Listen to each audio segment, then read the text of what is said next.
Hello and welcome दोस्तों। आज हम करेंगे क्लास 10th का 1.2। तो पहला क्वेश्चन आपकी स्क्रीन पे आ रहा होगा।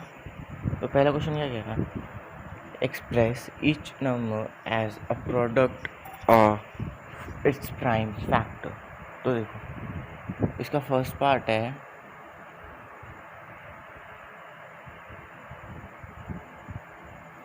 फर्स्ट पार्ट है 140। तो हमें सिंपली सा इसके प्राइम फैक्टर्स निकालना है। तो हम इसके प्राइम फैक्टर्स निकाल लेते हैं। वो इसका प्राइम फैक्टर 140 2 से वाइड लेंगे तो फिर 70 बट्टा में जाएगा, वापस 2 से यहाँ पे नहीं 7 से लेते हैं, ये इजी पड़ेगा। तो 7 10 में और ये यहाँ पे 2 से जाएगा 2 5 हो गया। तो 140 के प्राइम फैक्टर्स हैं 2 7 2 2 7 5। ठीक है, तो हम इसको और किसी और तरीके से लिख सकते हैं। हम इसे ऐसे भी लिख सकते हैं 2 स्क्वायर इंटू 7 इंटू 5, है ना। तो अब आते हैं सेकेंड पार्ट पे। तो सेकेंड है 156। तो इसका भी निकाल लेते हैं और क्या। इसका 156 2 से डिवाइड लगाएंगे तो ये 178 बार में जाएगा, और फिर से भी वापस 2 से लगाएंगे तो ये 39 बार में। अब ये 2 से जाएगा नहीं तो हम 3 से डिवाइड लगाएंगे तो 3 1 जा 3 3 से 13 बार में ही जाएगा। तो इसके प्राइम फैक्टर हैं 5 इंटू 3 मतलब 5 into 5 into 3 into 3 into 13। Sorry गलती से लिख दिया मैंने। तो 156 के फैक्टर्स हैं 2 इंटू 2 इंटू 3 इंटू 13। बस हम इसे ऐसे भी लिख सकते हैं 2 स्क्वायर इंटू 3 इंटू 13, है ना। और तो थर्ड पे आते हैं।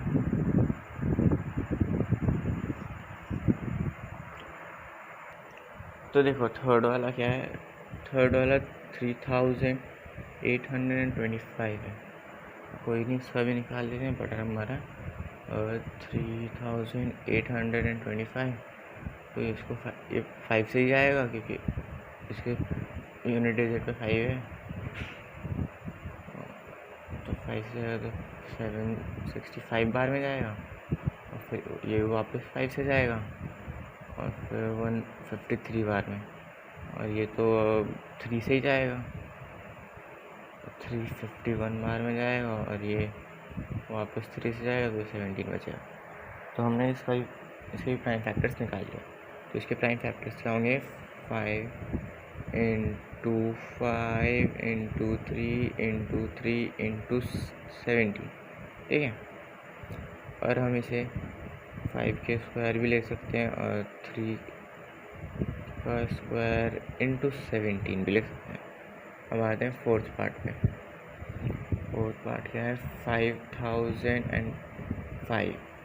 तो देखो इसके भी निकाल लेते हैं, तो बहुत सिंपल है।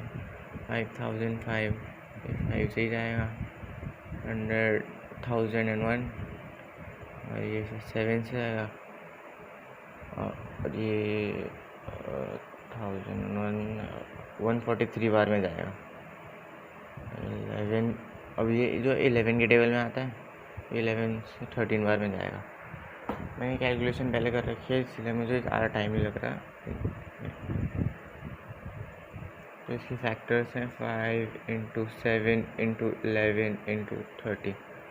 तो हम इसे और सिंपलेस्ट फॉर्म में नहीं लिख सकते, तो हम इसे ऐसे छोड़ देंगे। ठीक है, अब आते हैं फिफ्थ वाले क्वेश्चन पे।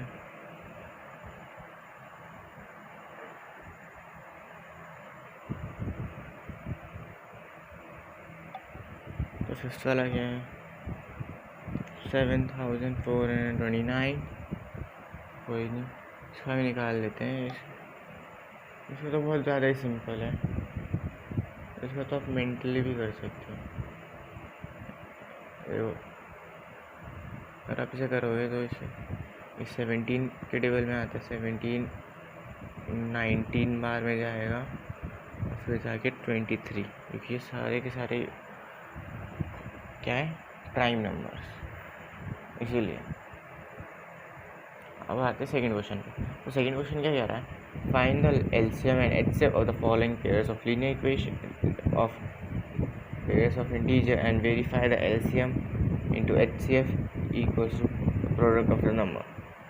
तो देखो इस क्वेश्चन में मेनली क्या कह रहा है कि जो है मतलब कि हमें इसका एलसीएम और एचसीएफ का मल्टीप्लाई करने के बाद जो नंबर आ रहा है हमें वो बताना, ठीक है। जो ये गिवन नंबर है तो आते आंसर टू की फर्स्ट पार्ट पे, ठीक है। तो फर्स्ट पार्ट में 26 एंड 91 दे रखा है, ठीक है। तो हमें बस इसका एलसीएम लेना है, ठीक है। तो हम मतलब कि एचसीएफ निकालेंगे। तो आ जाओ इनका एचसीएफ निकालते हैं। तो 91 का निकालेंगे तो ये 7 के टेबल में आता है, 7 के टेबल में 13 बार में आता है, ठीक है।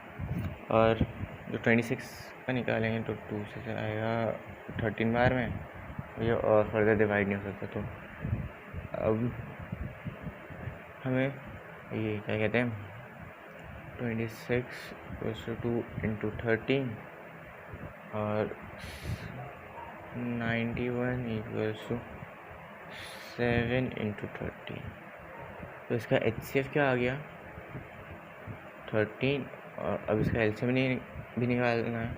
तो एलसीएम = 13 × 2 × 7। तो ये इसको मल्टीप्लाई करेंगे तो ये क्या आएगा।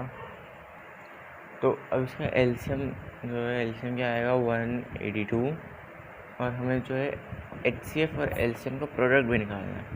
तो हम लिखेंगे product.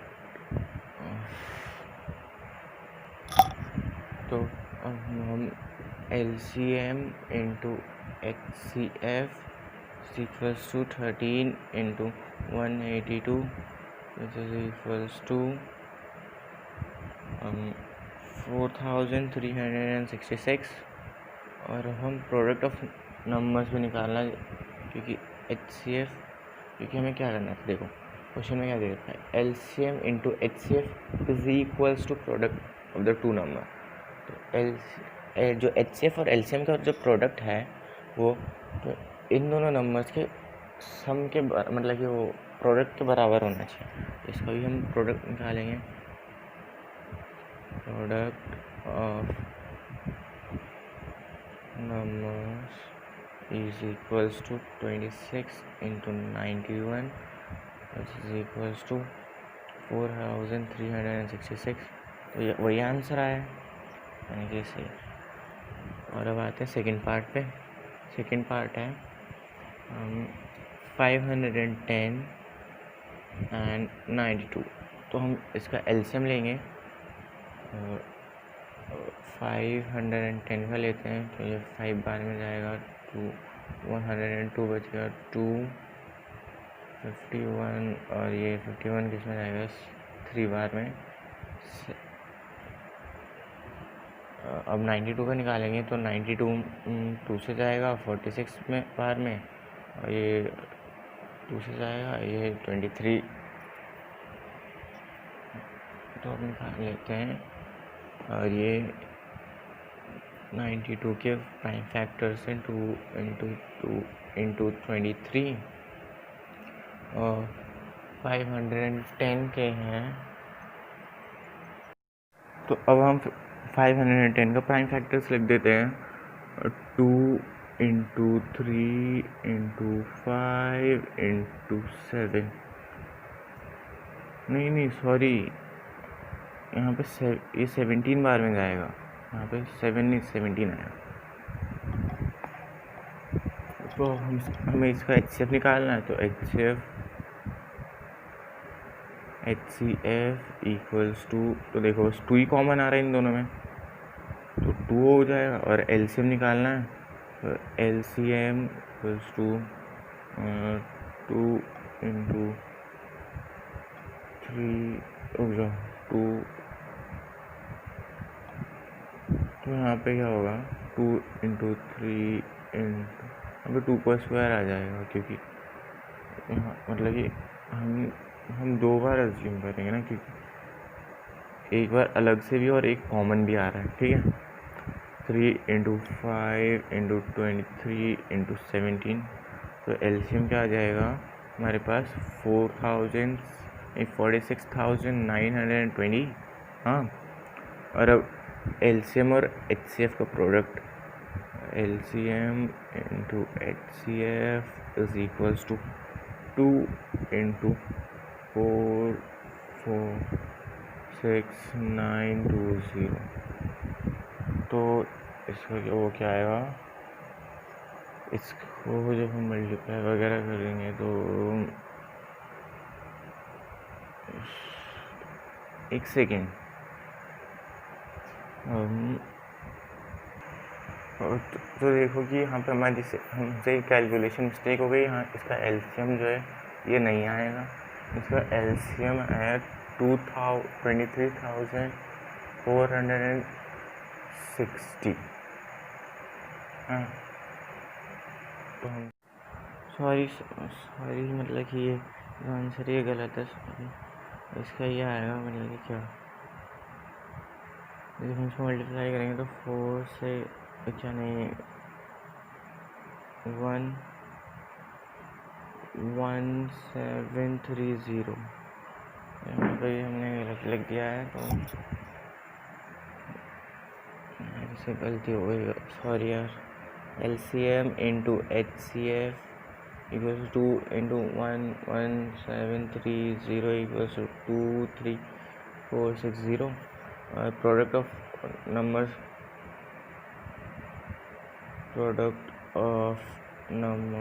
Is equals to 510 into 92, ये क्या आएगा, ये भी आएगा 23460 है। अब आते हैं इसका थर्ड पार्ट।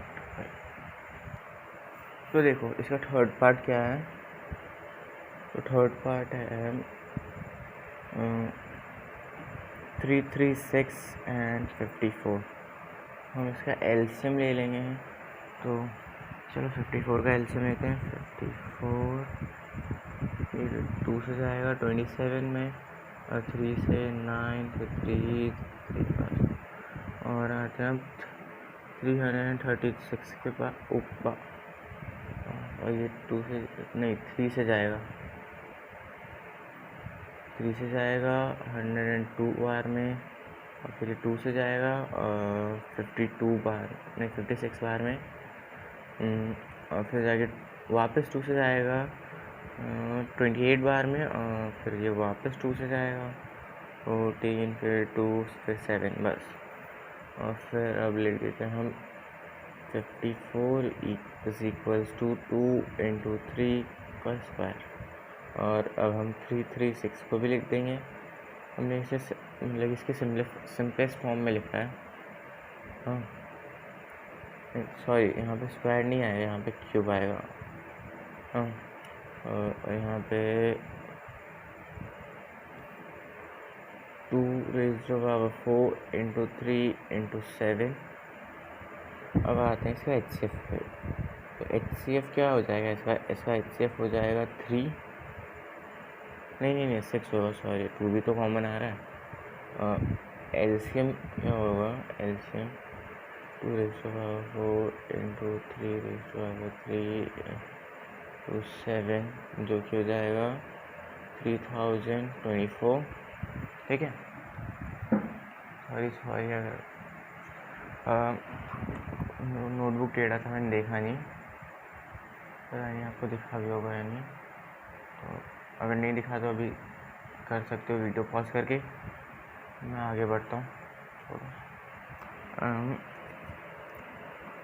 अब हमें HCF और LCM का प्रोडक्ट निकालना है, तो HCF into LCM is equals to 6 into 3024, which is equals to 18,144.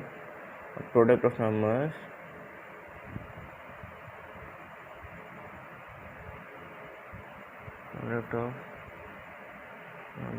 is equals to क्या होगा 336 into 54, तो क्या हो जाएगा ये भी 18,144 के इक्वल आएगा। ठीक है, अब आते हैं फोर्थ क्वेश्चन की तरफ। तो फोर्थ क्वेश्चन क्या कह रहा है, उसमें आपको HCF दे रखा है 306 का और 500 और 657 का, और आपको इन दोनों का LCM निकालना है। ठीक है, तो देखो आपको फोर्थ क्वेश्चन में क्या देखा है, तो फोर्थ में हम इसका LCM ले लेंगे, मतलब कि HCF निकालेंगे। नंबर क्या है 657, ये 3 बार में जाएगा, 3 के टेबल में आता है, और ये 219 बार में, वापस से 3 से जाएगा और 73 बार में, और अगला क्या है 306, ये भी 3 से ही जाएगा, 102 ये 2 से जाएगा, 51 और ये 317 बार में। ठीक है, तो 306 के फैक्टर्स हैं 3 का स्क्वायर इंटू 73, और क्या कहते हैं 657 का है, ओ सॉरी मैंने उल्टा कर दिया,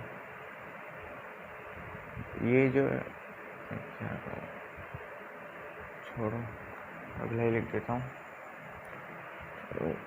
तो जो है 306 के जो प्राइम फैक्टर्स हैं वो है 2, 3 और 17, और 657 के जो हैं वो है 3 और 73। ठीक है, तो हमें इसका HCF पहले से ही दे रखा था, इसका HCF जो है 9 है। हाँ, और क्या कहते हैं अब हम इसका LCM निकालेंगे, तो LCM क्या है, LCM इक्वल्स 3 का स्क्वायर इंटू 17 इंटू 73 इंटू 2, तो हम इसे मल्टीप्लाई करेंगे तो ये कितना है 22,338। अब देखो फिफ्थ क्वेश्चन क्या कह रहा है, फिफ्थ क्वेश्चन आपकी स्क्रीन पे आ रहा होगा। हाँ, तो फिफ्थ क्वेश्चन क्या कह रहा है, check whether 6n can end with the digit 0 for any natural number. तो नेचुरल नंबर क्या होते हैं, नेचुरल नंबर जो 1 से स्टार्ट होते हैं और टिल इन्फिनिटी तक होते हैं इसकी। और इसमें जो कह रहा है कि 6n जो है वो किसी तो मतलब कि जिसके लास्ट में जो 0 डिजिट आता हो उससे एंड हो सकता है कभी। हाँ, तो देखो इसमें हमें बस स्टेटमेंट लिखना है, क्योंकि तो मैं स्टेटमेंट लिख के वीडियो को मतलब कि अभी मैं वीडियो को पॉज कर रहा हूँ, स्टेटमेंट लिख के मैं बस मतलब कि बस स्टेटमेंट लिखना है। तो देखो स्टेटमेंट क्या लिखना है आपको, स्टेटमेंट में आपको ये लिखना है कि if the number 6n for any n where to end with digit 0 then it should be divisible by 5।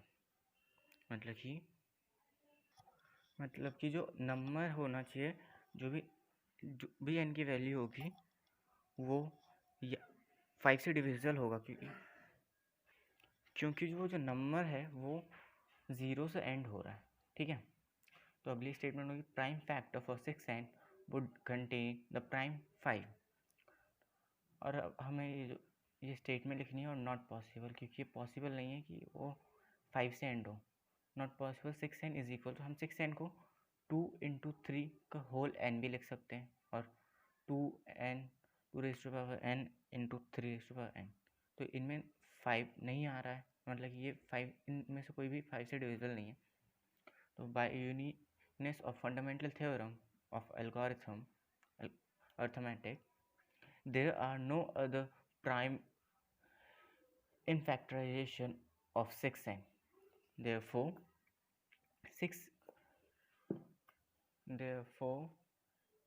6n will never end with this is 0 for any natural number। ठीक है, अब 6 क्वेश्चन पे आते हैं। 6 क्वेश्चन क्या कह रहा है, explain 7 into 11 into 13 plus 13 and 7 into 6 into 5 into 4 into 3 into 2 into 1 plus 5 are composite number।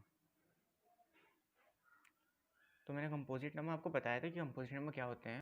Composite number वो होते हैं जिनका वो कि बस मतलब कि दो फैक्टर होते हैं, एक जिस नंबर इटसेल्फ एंड 1। तो क्वेश्चन में पहला क्या दे रखा है, पहले 7 इंटू 11 इंटू 13 इंटू 13 प्लस 13, तो इसमें से 13 कॉमन आ जाएगा। 13 7 इंटू 11 प्लस 1, ठीक है। तो इसमें क्या आएगा, तो इसमें जो है 13 कॉमन है, तो ये जो है तो हम स्टेटमेंट लिखेंगे therefore this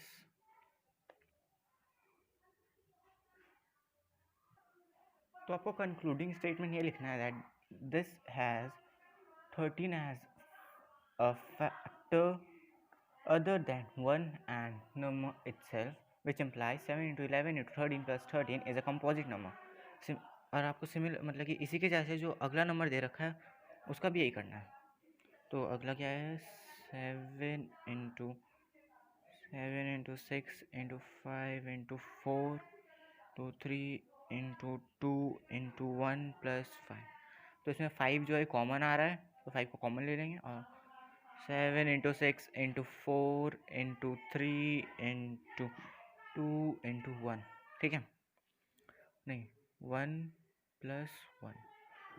और इसका जो कंक्लूडिंग स्टेटमेंट होगा वो भी यही होगा दैट दिस मतलब कि जैसे आपको 13 की जगह 5 लिख देता है बस, और बाकी सब कुछ सेम रहेगा। और यहाँ पे जो ये नंबर है उसकी जगह ये वाला नंबर लिख देना। तो मैं आपको स्टेटमेंट बता दूँ, तो इसकी स्टेटमेंट होगी this has 5 as a factor other than 1 and number itself which implies 7 into 6 into 5 into 4 into 3 into 2 into 1 plus 5 is a composite number। अब बढ़ते हैं 7 क्वेश्चन की तरफ। तो 7th क्वेश्चन क्या कह रहा है, 7th क्वेश्चन कह रहा है कि there is a circular path around a sport field. Sonia takes 18 minutes to drive one round of the field while Ravi takes 12 minutes for the same. Suppose they both start at the same point and at the same time and go in the same direction. After how many minutes will they meet again at the starting point? तो question में क्या रहा है, जो ये क्या कहते हैं, सान्या और जो रवि है इन्होंने एक ही टाइम पे रेस स्टार्ट की, मतलब कि एक ही टाइम पे रेस स्टार्ट की, और ये वापस स्टार्टिंग पॉइंट पे सान्या जो है 18 मिनट में उस एक राउंड को कंप्लीट कर पाती है और रवि 12 मिनट में। तो हमसे ये पूछ रहा है कि ये दोनों अगर एक साथ स्टार्ट करेंगे रेस तो ये वापस स्टार्टिंग पॉइंट में एक साथ कितने मिनट में पहुंचेंगे। तो हमें सिंपली जो दो नंबर दे रखा है इन दोनों का एलसीएम लेना है। तो 18 और 12 का एलसीएम लेते हैं, तो 2 से आएगा 9 6, और ये 3 के टेबल में आता है, तो 3 3 ज़ा और 3 2 ज़ा। एलसीएम निकालते हैं। अब एलसीएम बराबर 2 इंटू 3 इंटू 2 इंटू 3, तो इनकी मल्टीप्लाई करेंगे तो 36 आएगा। तो ये मतलब कि 36 मिनट के बाद रवि और जो सोनाली है वापस स्टार्टिंग पॉइंट में मिलेंगे। तो ये एक्सरसाइज होती है कंप्लीट। और वीडियो अच्छा लगा हो तो वीडियो को लाइक करो, शेयर करो और सब्सक्राइब करो चैनल।